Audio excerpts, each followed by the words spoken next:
Oh, hi! It's not the weekend, it's not a twofer, but an Illit update! I'm sorry, I just kinda like saying it already. Well, yes, it's an Islet update. So, um, for the few people that watch me, I guess you'd know that I am an Islet fan. I'd be as bold to say that I am a glit, and I like Islet. Now, Islet, if for people who are just watching me now or recently, Illit is a five-member Korean and Japanese girl group under Belief Lab, which is under the Hybe umbrella, and they are the label mates of the boy group Enhypen. So Illit has been in the industry has been in the industry for a little over a year. They debuted in 2024 with the song Magnetic.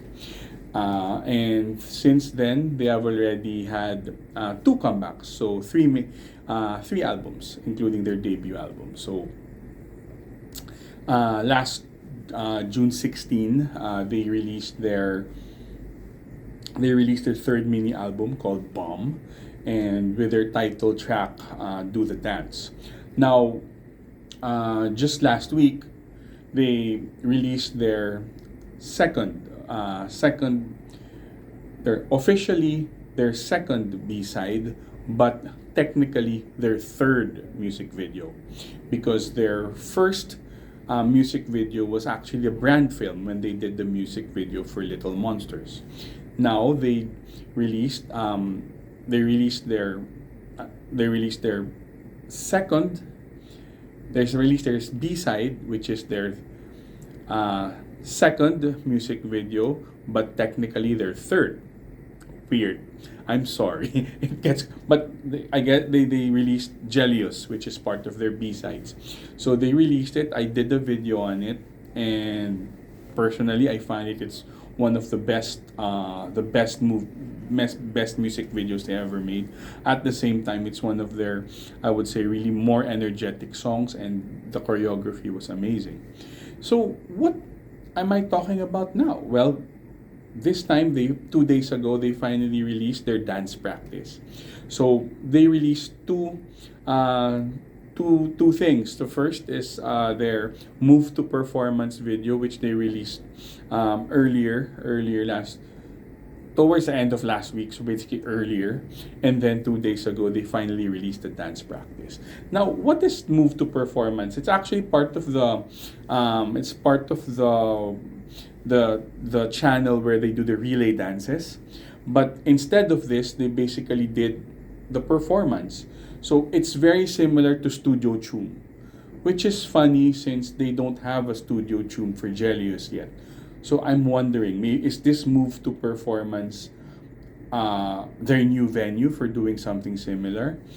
I noticed that Le Seraphim also did different in move to performance rather than Studio Tune. So I'm not sure about this. Is it going to be a hype thing?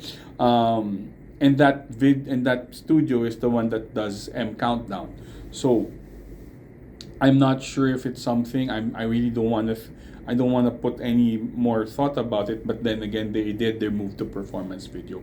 What's good about this is, at least for everyone here who loved the video, who loved Jellyous, and I think I've been watching other creators and they've loved Jellyous at the same time they love their choreography. This time you get to see the full choreography of the song, which is amazing.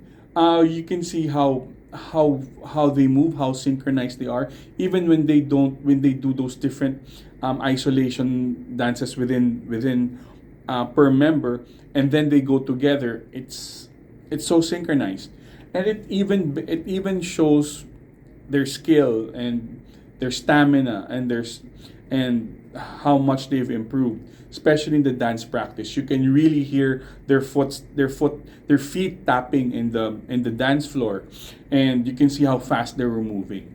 Now, I'm sure if for people who've watched K-pop reactions, that they do find Jellyous' choreography very good. They're very intense, very intricate even. Now, other people within other social media platforms like Reddit or do admit and do appreciate the dance steps, but some people would say it's not that intricate. Well, I would say that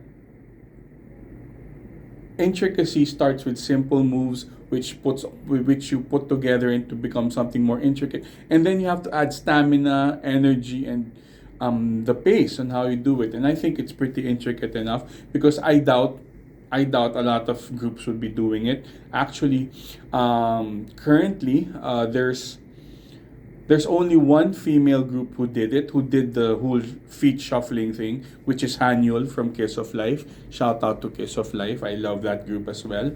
And for the men, it's mostly men who were doing it with them, who were doing the dance with them, which is V8 did it from 17, also from Enhypen, Jake from Enhypen. So, if people are saying it's not that intricate or it's not that special, when what gives? Why aren't people really doing the shuffling thing as well?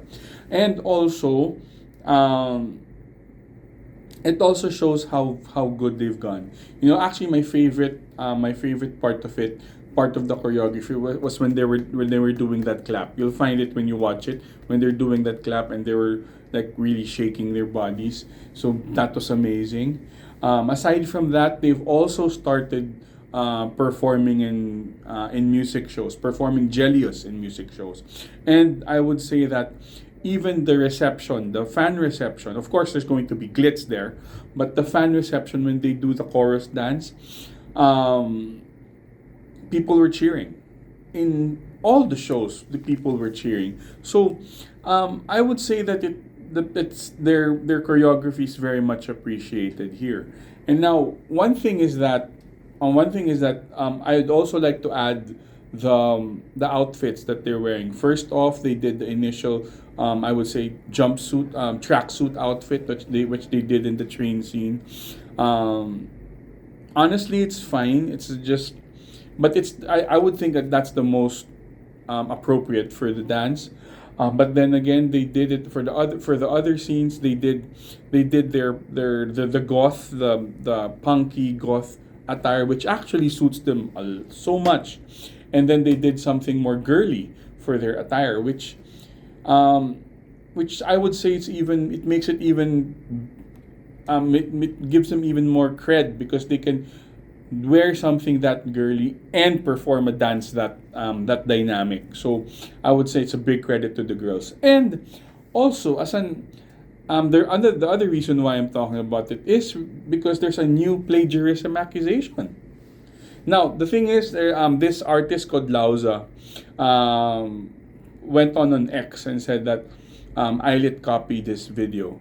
But in the end, uh, the netizens supported Illit, and actually turned it around, because Illit got Nintendo, Pac-Man, and Just Dance permission to lift those references, while Lauza did not. And that's what people were telling him about it. And in the end, he turned tail and just said it was just a joke. What gives? So what, you want to be cloud chasing because you followed a new jeans account? Well, guess what? If ever any of those companies sue you, then it's gonna be your fault, because you're the one who brought it up. And then he even went a step further and said that one of the art directors of Islet or Bilift followed him, which in turn, when he put the name out, it's not the person. So I guess it's just a big case of cloud chasing. But then again, it's another way for, I guess, to just keep hating on Islet. But nevertheless, I'm just happy also as a glit that slowly, we're building our fan base, we're building our support system, and I just hope that we can do better. I mean, we'll do better in terms of supporting and defending them as Islet gets to develop themselves. And lastly, the thing that I'm gonna be talking about as an update is they've finally released a Japanese schedule. So Uh, Illit will be releasing their first Japanese single on September 1, and it will be an album. It will be a mini, I guess it will come out as a mini album since it's going to be 4 songs. And what are those 4 songs? Well, they've there's 2 original new Japanese songs from Illit.